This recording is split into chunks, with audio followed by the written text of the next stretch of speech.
gbẹ̀rẹ̀ yàgbọ̀. Ìyá gbẹ̀rẹ̀ yàgbọ̀. Ẹtí bọ̀lù. Ìyá gbẹ̀rẹ̀ yàgbọ̀. Lẹ́tí bọ̀ ọ̀la yìí. Lẹ́tí bọ̀ ọ̀yẹ́ yìí. G-boy. G-boy. G-boy. Okay. Ìyá rí ẹ̀mẹ̀ kó mi sọ. Ìyá rí ẹ̀mẹ̀ kó. Lórí ẹ̀mẹ̀ kó. Ìṣàkọlẹ̀ ẹgbẹ́ o. Àwọn mi lè rọrùn ẹni o.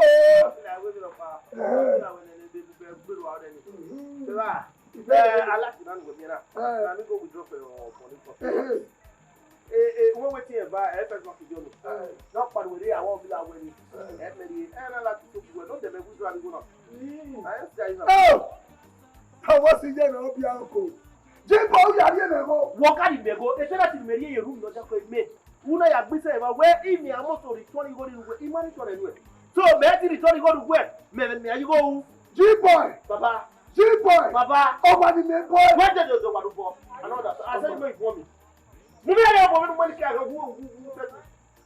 Oko wẹ́dọ̀ ojú àtọ́ka bí mo bá rí owó tó. Bẹ́ẹ̀ni wọ́n láti gbàgbé ó gbìyànjú àti rírun rèé àkọlé sí kékeré àti wọ́n. Bọ́ privilege wẹ̀ iná kiri. Wẹ́wẹ́ mi náà. Jẹ́jú kúrò ní wẹ̀. Wúwẹ́ mi náà. Wú jẹ́ sùkúù. Wúwẹ́ mi náà. Wú rí ẹ̀wẹ́ mi. Wọ́ ilé wọ̀. Máa rọrùn wà náà. Jíbọ̀ ẹ̀ mọ̀ wọ jàtìlẹ̀. Jàtìlẹ̀ mọ́nà lè rí wà wọ́n náà. Àwọn ẹrúwẹ́ni yẹn bá mi gbé fún ẹgbẹ́ rẹ̀. Ẹ yà bẹ̀rẹ̀ fún anáwùyà. Ọmọ. Ẹ yà bẹ̀rẹ̀ ẹ wúrọ̀ gbẹ ẹ dájú wú bẹ̀rẹ̀ tẹ́tọ̀ bẹ̀rẹ̀ fún. Tí àwọn ẹ̀rọ bẹ̀rẹ̀ òun yóò padà àwọn ẹ̀rọ ní ìsàlẹ̀ yà fún wa. Mo tún yà wẹ̀ èyí yà fún wèrè rẹ̀.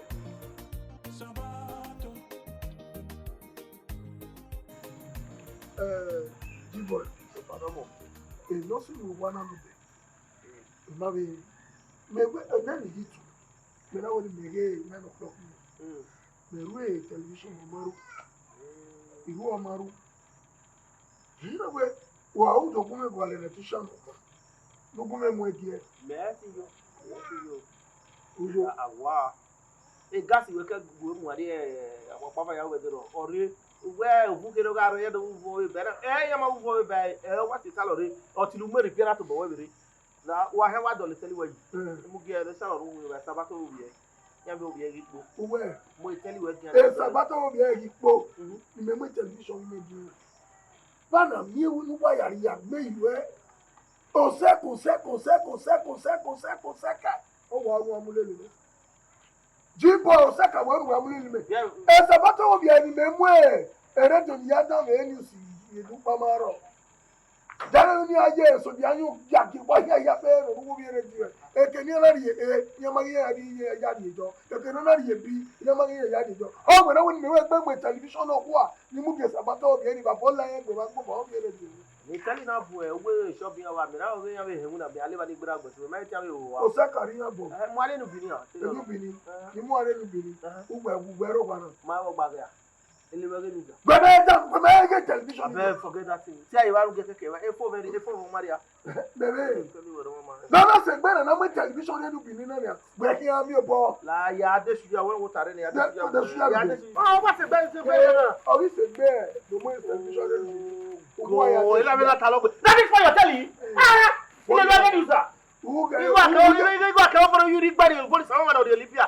Ataki. Uga uri ere go mo. Igo we the police on Igbo you are here for who buy so for akwa gidi go. E ka jalo lo gbe baba.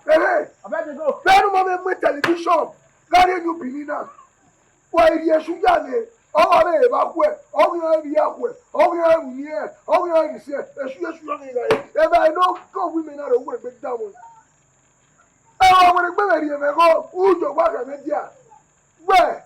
Then me view wa una we majo upoli una namba gba so wa mi e ga ni nyame ke so bia li me wa mi o wa na ade shu ya nu e when mu ge sabato ya wo bi e mi me e 4000 go wo bi re do ni ye tu sa jide omo ni adology do mu ade nu bini ni a where wa ade shu ya de mu na shu ya moto de shu ya wota itale mero o to o kan lawe de ba me shu ya ni But you ever got him go one more be a woman. May I tell you that you were a weapon? You come here where you go there and you go away. You see the example. You look at here. Oh, what a weapon they did. OGA SABATO,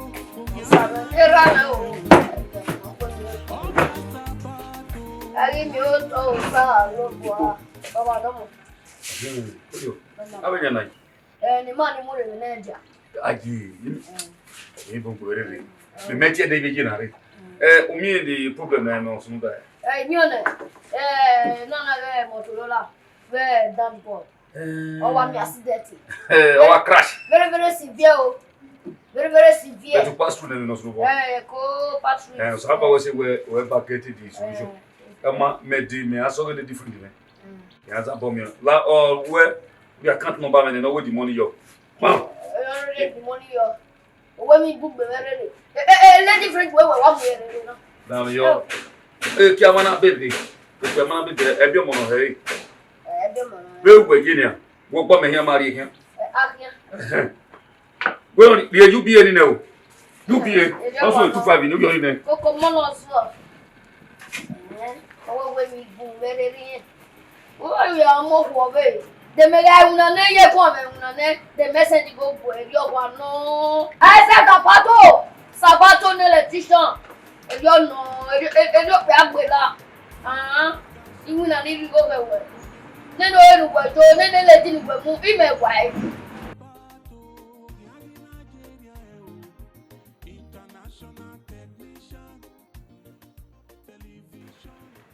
Hello.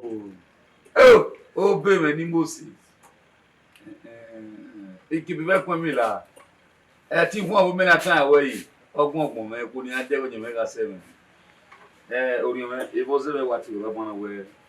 O wa ko agba mo ba wo. Emi kire wa labo. You ni wa list o me ade. O ro di ogiri na la jana ari wa yi. I kana me gori. I love you so much. Oh, we love you watch Jackie, you know. Ọkùnrin di un electric. Yeah. Oh, my problem is very stop. Oh, one story. Maybe can I football with you here. I love you, baby. Oh, wait, I love you too. I love you to my taste. Man, you go well. You will phone up with it. Okay. Oh, I'm very fun. Not do a more. Plus one. No, you can make me a good. Maybe Guadana. Make money.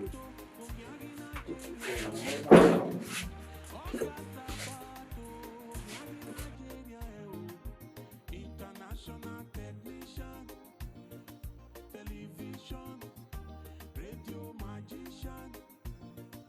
Now what for you? International. Ba ko to no aga ya na bie tu wa ko mo ndi lowo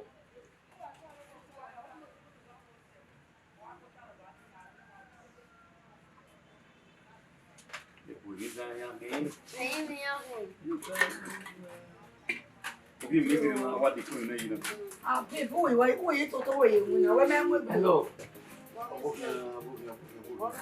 ka do ta ni mo za bo awe fo gere wa ke de ni ajo ta ne awo ti me before yanka give me to la o wa ke gere wa ke la na wa de go na o gege wa we fo we gi mo na we ari ti me ba wa ti me ni o ki bile bile gege ba ona ina mo na ema goro wa ya temata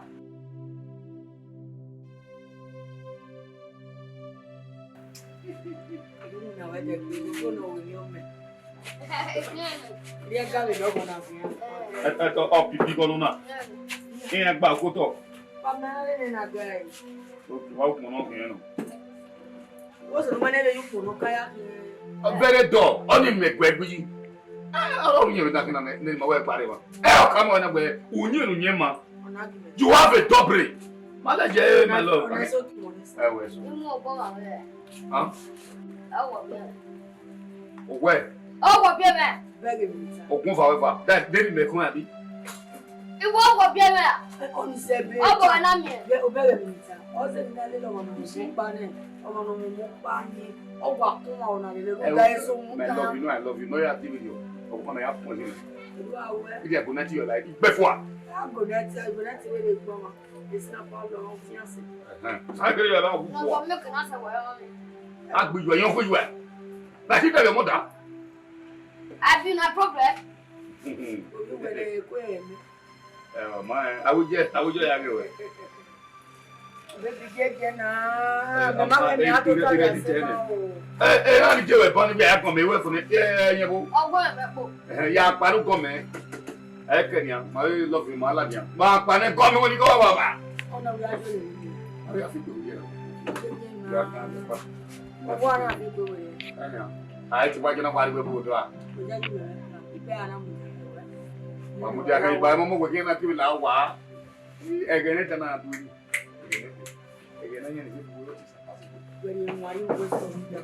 It is very funny. What very come, man? What? So near Ramen. Okay, where are you? Hello, don't let me know. What make it?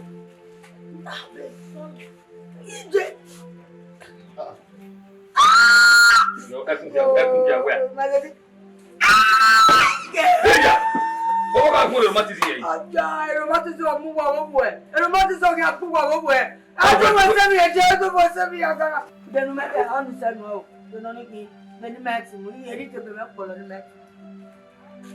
Yeah, what are you when I saw that? Let's go to the over the other time. One side there. One side there. Okay, what? But then one word. Okay, my father restaurant. Okay, moi, I don't know what I put your woman. What's the body? What's the body? I could have quite a water. You got your way. You want to come in. Ipa, you so. I saw Papa. I will give you with me. If I'm going to get on the customer, not only I got me out. I'm going to give you this. I will not be. Abu Njoku. Abu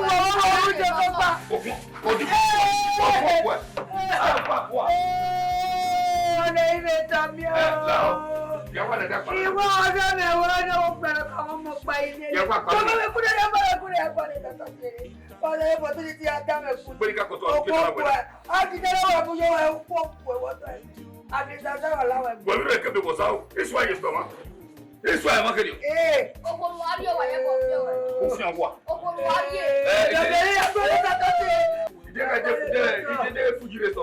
No more plus already. Near one way. I am blessing Muba.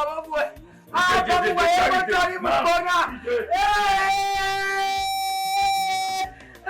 am do a lot. It's about the Pateria, make it on your mother.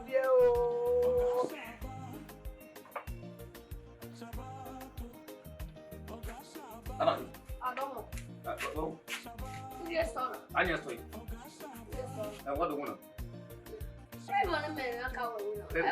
Back, the M of your Ufna walk. Myra. That's one way. You when you get here. Oh, give me the other two me. Well, when I say, go and say, I got. I'm going to take back with. No, go. That's a good time. Choose it when you got it. Choose it. Oh, and the judge, you know, who was someone with you. Well, you want that work humility. I'll go tell you. I'll work with me. I hear what you your wife. Would you? I was going to go with you. God punish you. Who is the me? You might get content with her. It's not like I will leave this up. You may say so now. Yes. It's a. And when I was saying, who are pushing me out the interview, he play you. Who do tired? Get you straight back. You know, maybe. And went well. I didn't went well. Well, I will with your sense of justice. You love it. Yes, that's real love you. I'm my love you. Also, Umanakba, gay, Yaga, well, I would well you. Well, worry. There's no rest on it. What did you name you, Yalama? Only me. Do it, I'm only me. I'm Maria, you never see when I know about this. Yeah, I'm your one. They go out. You wait up your motor. Eddie, I'm well done, worry me. But where me now? Why me away? I'm giving your face emptyless. What's in the man? Emptyless. Declare, I can't want a sabato, every job. When you may when I would not do this. And he said, what am I? Where you know what? People, everywhere is sabato. Everyone will remain. It's a matter. People, whatever I have no one. Where I have no one. Oh my God, I blame myself. I don't know the baby. Baby, no so clear. Baby, I'm you, mama. Me pa wa gari. Ne ka juwe. Ni mo hospital na gari. Na gari la. Me pa wa ko ma kan. I pay no the fresh way. Ah fresh way quoi? Yes. Ah ya me lo vi na. Ese fu na. Fe get you. I go straight as you. Se ko pa ba yo. Ni wa pass to me jo we. E pe mi ta na o de pe le pe na. That's all. Wait, no me me pie. E ba e ke wa boru e. Me pie toi. Leave your bois. Punish you. Bois. I work with what men go for you. You are taking me. Maybe I can go to Tayo. People say, well, me, you want. No cocos can I agree. Idiot.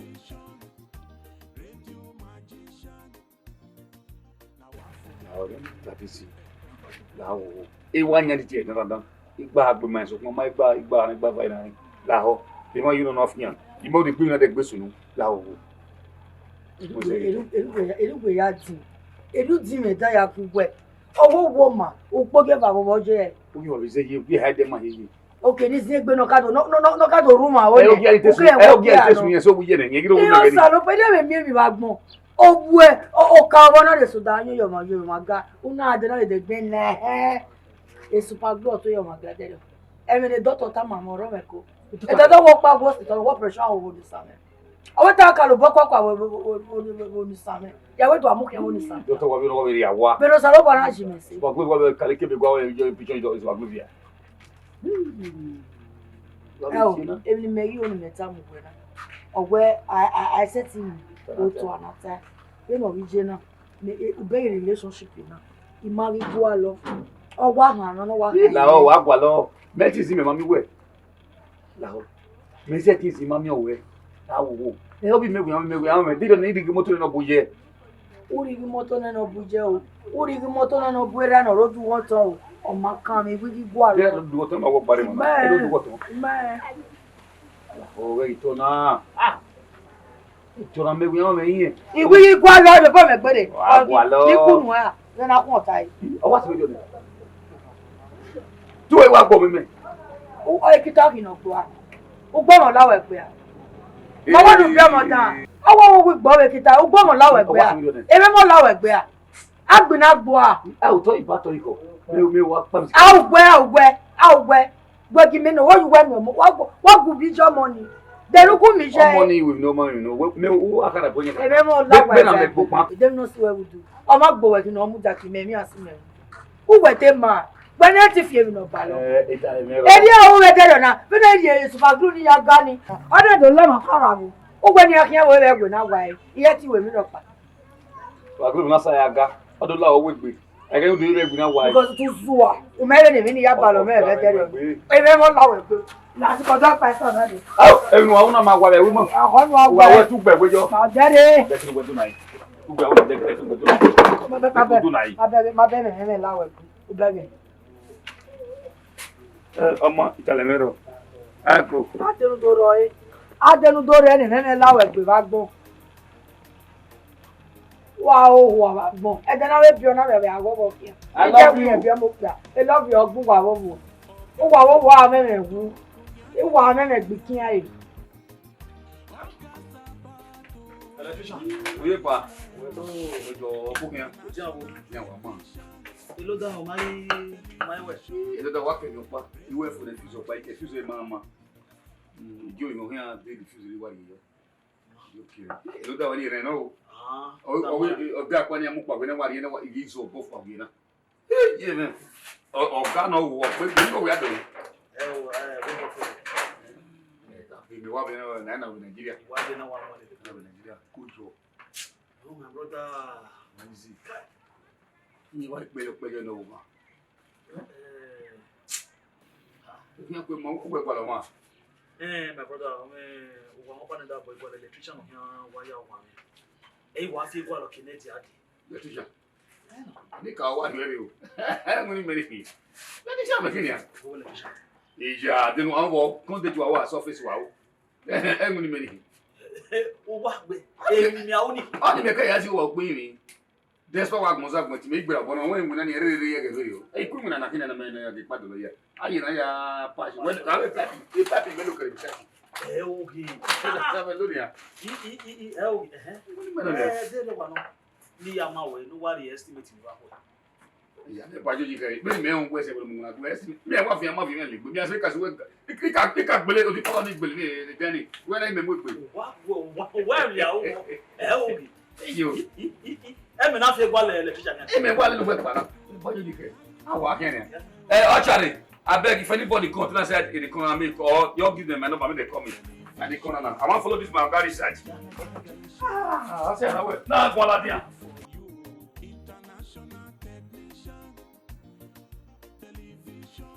Ipo.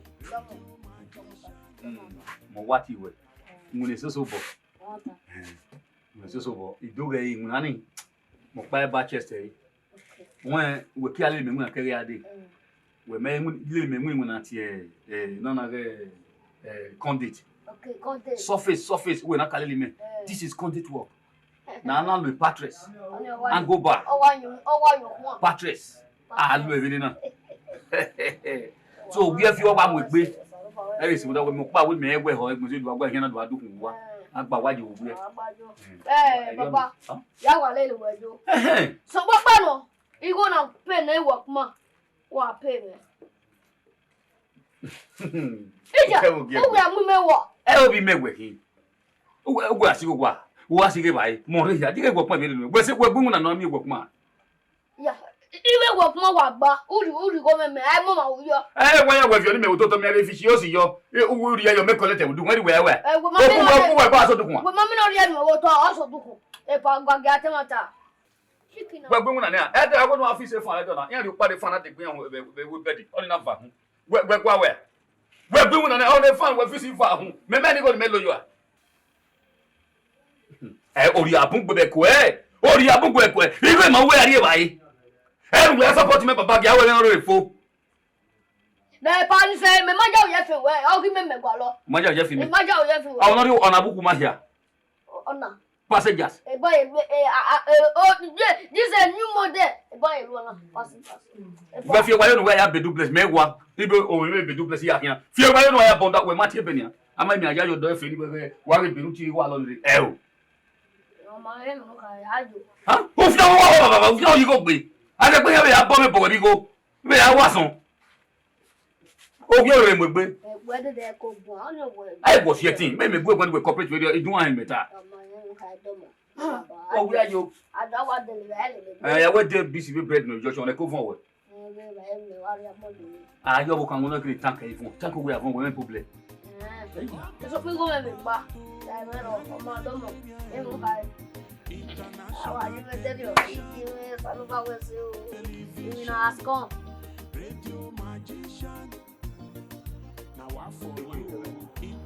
Iwa me ga yi azu ane. Ma ja yi obi. Awo kan su dara. Awo ba na ni ya. Sabato. Dibo no ya mu na wa. Bosulu. Dibo no ja no ya mu na wa. Imo lo ja me mu na wo. Ah Sabato. Eri wo ko wa ese a. So Me wa we Sabato mi wa kan yo mi na ni mo na ko le ni we. o ma mu na Sabato. Una se di me di family me ko wa. Oji. Me te gbe family we. Ko le ti ya fi lo. Beru ya go ya mo te ya di won. Last one no gara. No dey pack la wa. Aso wa ibe ige erufu ya nyo. Sabato, wa te ge me di family me wa. So go me mu na. Rufu we na anyo we pack la wa no de. O ma mu na Sabato. Igo down we abo wa ne. Di go down ya. Rufu we na anyo e. Emi nu ya me ya di wa. E mo woni okun wo ni. I know my work. If I test it, I'm gonna. You know what? I don't get that. You may get that. Guy, don't do the document with one. Have the very good. I don't say anyone I was here. Modoku. Every go was anywhere. I walk on anywhere. You go near Doku. I have you walking on my face. Who pass I don't know fair. Oh, you go make it. Ah, fe. Eh, now we go run no ya Doku. Una waja. Una ya de fe waya. Una ya waya wa. Sabato. Every go. Every go was no. You are bola we. Eh, o gwa wa de wo. Ogun de so apo boy. Oni no be we. Wa be we. E wa lero. Eh, o yi be problem. Wa ni go be. I dey bet to e. Oma. Ah, mi go come nu e. E worry. Jo wa ka metia. Wa. No wa. Jo wa ke no wa what you know. O ti ona go be no wa. Ni an bu bana. Ala se tola toka o. Ne bu ana. Ah, what boy? Where No, we're not talking about one boy. I'm not talking about money. Oh, can I go walking? I'm not going to talk. How are you going? How you go? me no waro do. No waro escapo. Capo. On top of the air. Ina abala. When you live about to talk. How to get one pass away? Me when I me ga pass away anu we kaka. Eh, the kitchen where was on. What no pianos work party? No na o casting na. Go casting. When me je me ni po. O emu me. O emu me. O ma ga we. Mom. Oh, what's that? The banana. Tu alu tata akaranya. Ipiai. The wetter. Ipiai for. If you don't play about, even when I test it, all about already you remember what got him. Well, it makes about the very Vegas me upload every time you win and pass cycle. All the time there. I want to ask this right for. Remember, so I want me know you. So won't be matter. I want boy about money.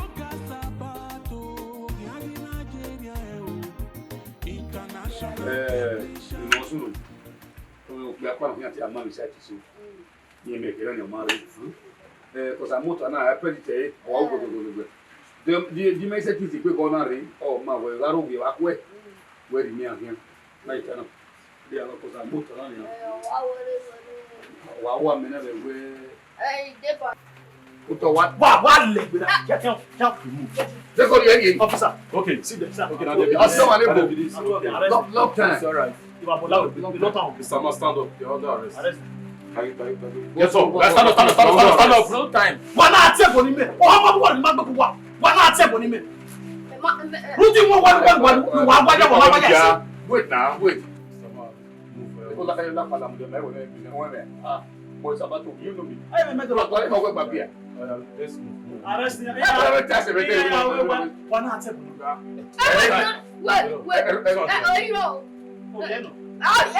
It's not my father. I said, people. I'm a boy. People. What did I mean? Was Yeah, I'll be Peter. You must be a good man. Hey, you'll be a why not take on him? Name on a matter, my company now. When I said, Officer, arrest him. Come on, move. Mr. Man, you have the right to remain silent because anything you say here or do here will be against you. Hold on, my friend. Move. Let's move. Move. Come on, want to stop. Move. Move it. Can't get to stop. Move. Bros, yeah, you feel like come where come take this of the me again. Brother, I'm moving. Any go say yo. You was about to. The money go to work. If I have a star. Let's go.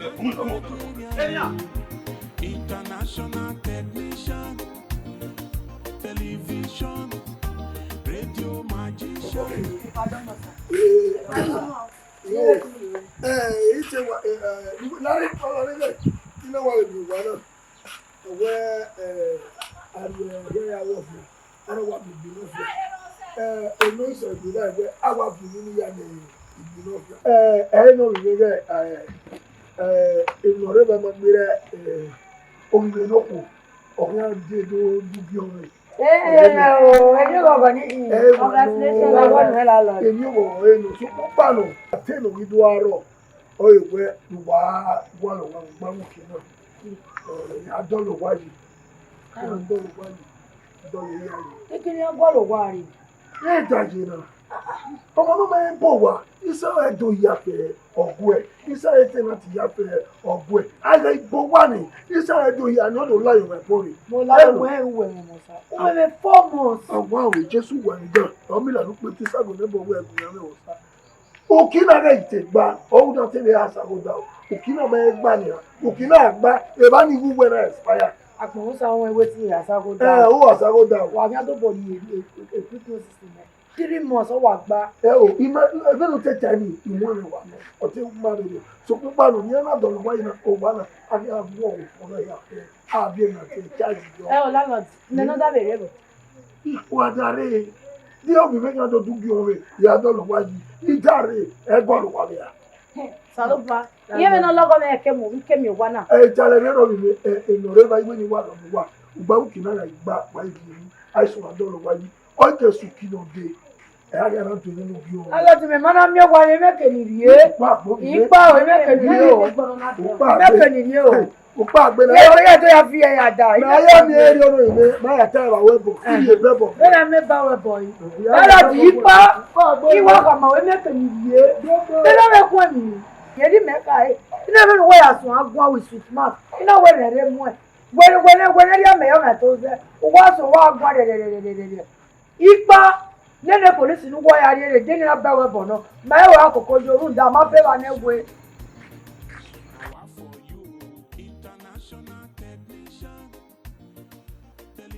It's not like we leave this up. Yes. When I see any, who are putting be at the level, we play on. To tayo. Get you straight back. You know, maybe. Anybody went well. I never went well. Well, I will with your sense of Why they laugh like that? No, they will just speak English. Okay, let's go. Your sense losses. You lost it. No. Oh, you don't understand the bully. You better understand it. What's all ya? Always says Probably covered with this. Yeah, we good. yeah.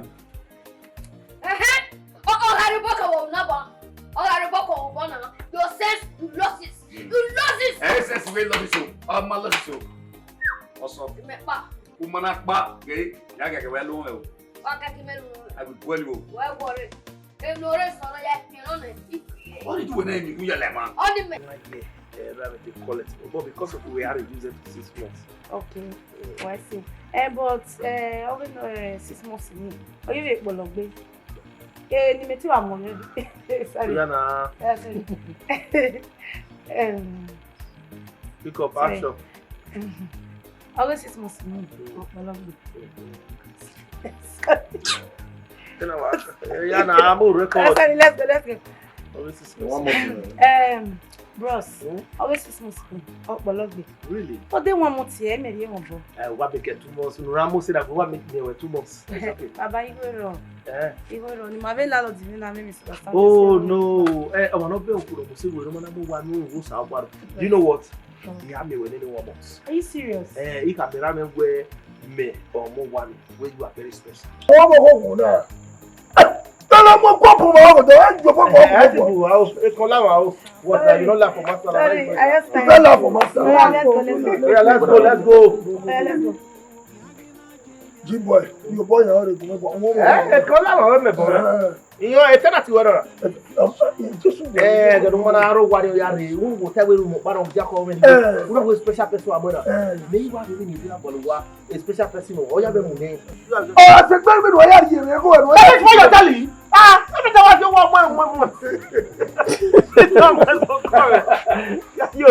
Okay.